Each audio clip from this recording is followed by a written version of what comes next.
আবিহি শব্দ দিয়ে আজরকে বাবা বুঝাইছে, তারপরেও কেন আজর ইব্রাহিম নবীর বাবা হবে না? কোরআন শরীফে তো বাবা বলা হয়েছে।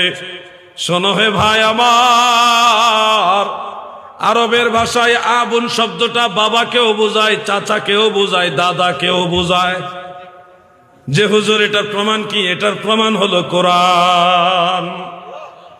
সেখানে দেখো আল্লাহর নবী হযরতে ইয়াকুব আলাইহিস সালাম যখন ইন্তেকাল হবেন, পর্দা নিবেন, তখন তিনি সন্তানদেরকে জড়ো করে জিজ্ঞাসা করেছিলেন, কোরআন শরীফ বললে, তোমরা আমার পরে কার ইবাদত করবা?